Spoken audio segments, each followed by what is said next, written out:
Welcome back to this special edition of Hannity. We'll have more reaction to President Biden's exclusive interview with ABC News anchor George Stephanopoulos in just a moment. But first, the media is raising new questions tonight about Biden's cognitive decline. There was a blockbuster piece in New York Magazine yesterday. It was by reporter Olivia Nuzzi, and it made several disturbing claims about the president, including that he does not recognize old family friends or top donors, that his hand felt cool in a noticeably hot room, and that he once looked to her like, quote, something not of this earth, with slow speech, a waxy face, and eyes that were open but not on. Newsy writes that Biden was overly protected by staff as far back as the 2020 campaign and has recently been, quote, cocooned within mounting layers of bureaucracy in an apparent effort to hide his condition from the public.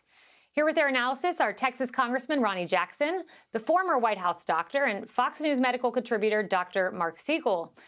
You know, Congressman Ronny Jackson, so you were the White House doctor for former President Trump, and former President Trump always, he must have done it a dozen times when I was in his presence, recounted when he took a cognitive test in vivid detail. It's like he had memorized the cognitive test and, would tell people about it.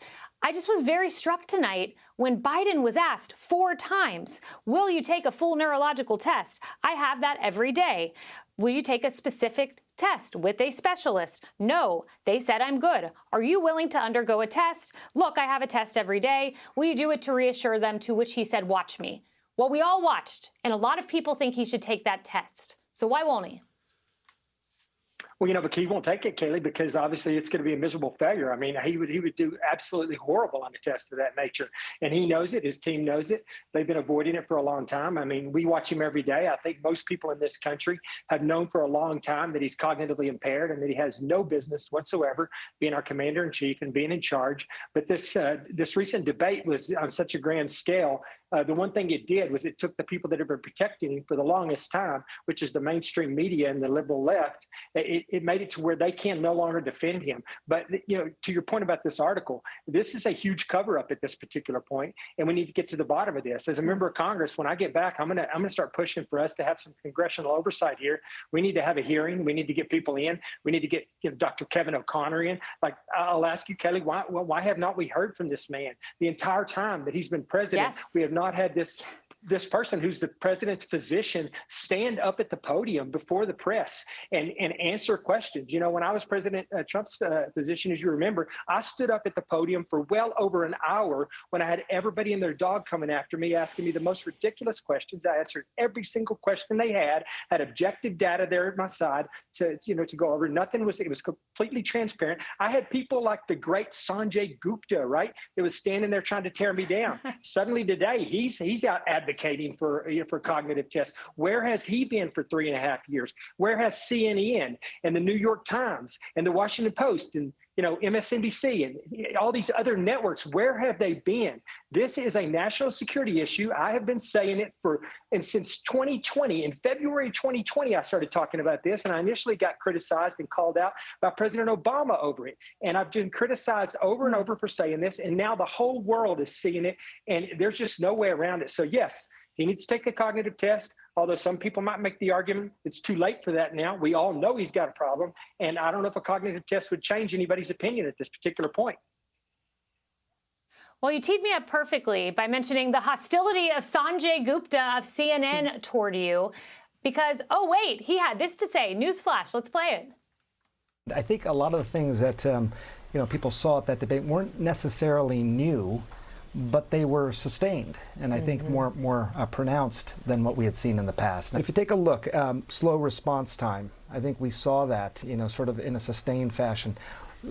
Definitive word retrieval mix-ups, rambling, sometimes confused speech, reduced voice volume as well, and reduced facial movements. And these things can all be connected.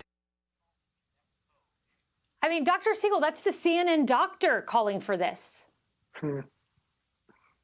Well, listen, Kayleigh, we've been talking about this for 4 years. I talked about this with President Trump when I interviewed him back in 2020 in July. The issue isn't about a single cognitive test.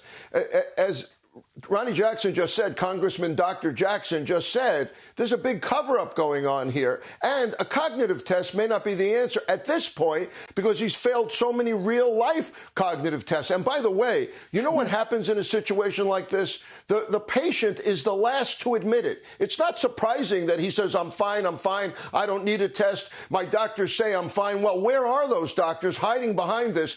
And by the way, Ronny Jackson didn't mention the yearly physical, which always looks like there's nothing to hide. Neurologist examined him, they say. Neurologist examined him, but we've never seen an MRI report. We've never seen a cognitive test. And now it's 4 years later from where we first started talking about this. There's something called cognitive reserve. How much cognitive reserve do you have? If you haven't slept, if it's after 4 p.m., if you're disoriented a little bit, what do you act like? If you're president of the United States, not just with the nuclear codes, but with all of these decisions to make, what's your cognitive reserve, President Biden? And the whole world can see that it's extremely thin. There is no cognitive reserve. And neurodegenerative diseases do not happen overnight. They progress over time. So when I was first asking about this, it was probably mild cognitive impairment. Now it looks more like full-on dementia. And you're right, all the other doctors on TV that weren't asking for this should be ashamed of themselves. And the president's own doctors should not have been hiding this. Public has a right to transparency. That's democracy. Yes. Dr. Jackson, you made so many great points. And look, when I was press secretary, the White House doctor was there when Trump got COVID. And he went to reporters and he spoke with them. And he gave me letters that he signed with medical updates.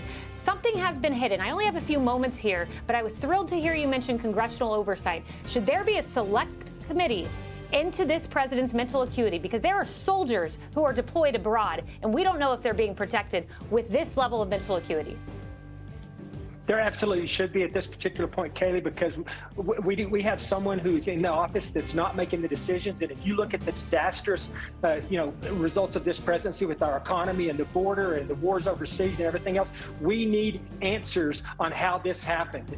And there has been a cover up, and we need to know who's been covering it up, and they need to be held responsible. This is completely unacceptable. Yep. What did they know? When did they know it?